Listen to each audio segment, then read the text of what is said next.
నేను ఎంపీగా నిలబడ్డప్పుడు లేని సోయి. మా కేసీఆర్ గారు మహబూబ్ నగర్ జిల్లా నుంచి పోటీ చేసిండు ఉమ్మడి అభ్యర్థిగా టీఆర్ఎస్ పార్టీ నుంచి 2009లో. 2 స్థానాలు మా ఉమ్మడి పాలమూరు జిల్లాలో పార్లమెంట్ సెగ్మెంట్స్ ఉంటే నాగర్ కర్నూలు పార్లమెంట్ సెగ్మెంట్కు నేను పోటీ చేయడం జరిగింది.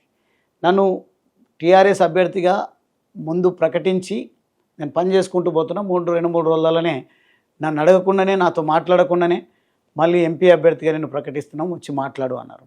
Yes, no problem. నేను వచ్చింది ముఖ్యంగా నాకు ముందు నేను ఎమ్మెల్యే కావాలని కోరిక ఉన్నా, తెలుగుదేశం కాంగ్రెస్ పార్టీని వదిలేసి టీఆర్ఎస్లో చేరడానికి కారణం ప్రజలు నమ్ముతున్నారు, తెలంగాణ వాదం గొప్పది, తెలంగాణ ప్రజల చిరకాల ఆకాంక్ష నెరవేర్చే దాంట్లో నా పాత్ర పోషించాలని టీఆర్ఎస్ పార్టీలో చేరి కాంగ్రెస్ ఎమ్మెల్యే అభ్యర్థిగా ఉన్నప్పటికీ ఎంపీగా అభ్యర్థిగా పోటీ చేస్తే ఏ ఒక్కరంటే ఒక్కరు దమ్ముంటే నేను ఛాలెంజ్ చేస్తున్నా బీఆర్ఎస్ పార్టీకి, ఒక్కరైనా ఇన్ఛార్జిగా పనిచేసిండ్రా, నన్ను గెలిపించడానికి పనిచేసిండ్రా అడగండి, మీరే కనుక్కోండి.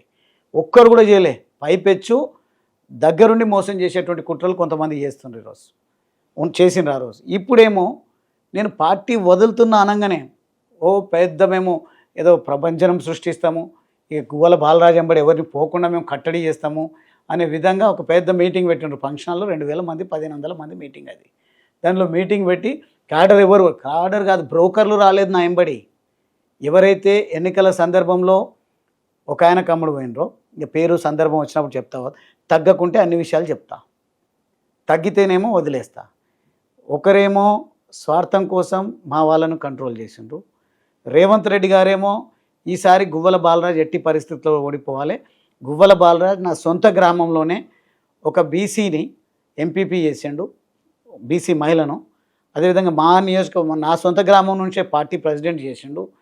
సర్పంచ్ వారే గెలుస్తున్నారు, ఎంపీటీసీ వారే గెలుస్తున్నారు.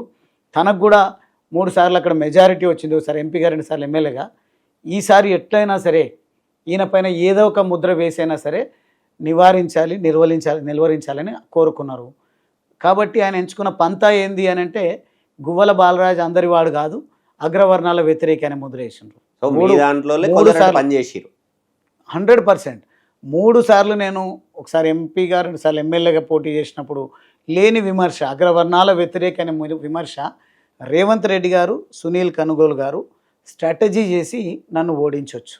కానీ ఈ ఓటమి ఈ ఒక్కసారికి మాత్రమే ఉంటుంది. కానీ భవిష్యత్తులో నిజంగా ఏదైనా అనుభవంలోకి అన్నీ వచ్చినప్పుడే ఇంకా మనం స్ట్రాటజీతో ముందుకు పోతాం. ఈ రోజు వరకు నేను ఏ స్ట్రాటజీ లేకుండా బోలాబాలా అంటాం కదా మనం, చాలా బోల్డ్గా నేను ప్రజల్లో ఉన్నా, రాజకీయాల్లో ఉన్నా.